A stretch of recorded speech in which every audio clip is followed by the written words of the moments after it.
What's going on, everybody? Today I'm going to walk you through a basic overview of a front-end platform called BigBox, which is powered by Launchbox.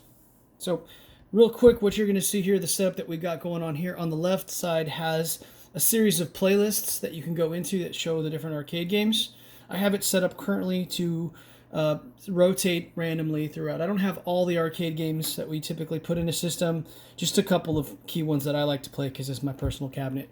So you got King of Fighters, SNK, right? So you see a little video spins up here, Street Fighter Collection, Arcade Classics. So we'll just go inside there. You can kind of see what it looks like once it's in there. And it'll randomly kind of spin through if we want to let it do what's called a track mode. And it'll pick one. And then it'll boot up a video here so you can kind of see the gameplay. So it's fairly similar to Hyperspin. It's a little easier to configure, a little easier to fix if something goes wrong, a lot less resource intensive, so you can run it on smaller PCs that don't have as robust of processors and GPUs. But this is it. This is what it looks like. It's fairly simple. So just running some basic arcades. But if we wanted to go into one, you would just simply hit select. It'll show a nice little loading screen, and then it'll go right into the ROM here in just a second.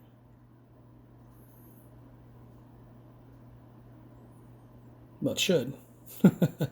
Sometimes it takes a few seconds. This is the first time it's running this morning here. So it boots up the ROM. There you go. I put bezels on this. All of our systems have bezels on it if you're using any type of arcade ROMs. So to get in, you just coin, and you're up and running. So you can see the game works perfectly well. And I apologize for the lighting. Let's see if I can make it a little better here. Closing some of the curtains here. But yeah, that's it. You want to get out, you just hit exit. And that'll take you right back to the Launchbox interface, right? So you can kind of see these games. And they all work pretty much the same, so there's no need to miss that. So you can go back in, look at any of these. And that's pretty much it. There's not a whole lot to the front end. It just makes the ROMs a little easier to get through and sort. You can see, you can choose any of these, and it'll boot right into the ROM. Click the button. And there you go. So sometimes it takes a little while on the front end to get it going. But yeah, look, there you go. We're in the Samurai Showdown. We want to get out. You can program a specific button to actually exit out of the platform. And now you're back into the Samurai Showdown screen, or Neo Geo, I guess.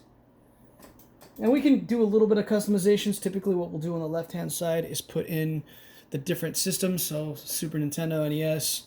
We'll try to typically stick with kind of the more mainstream retro systems. You start to get into the niche stuff, those emulators don't work super well, and you're not going to really pull out a keyboard and start typing to play some of the PC emulators. So we stick to the stuff that typically put inside an arcade cabinet, which are your arcade, your basic, Super Nintendo, NES, a little bit of N64, some Dreamcast, where it makes sense.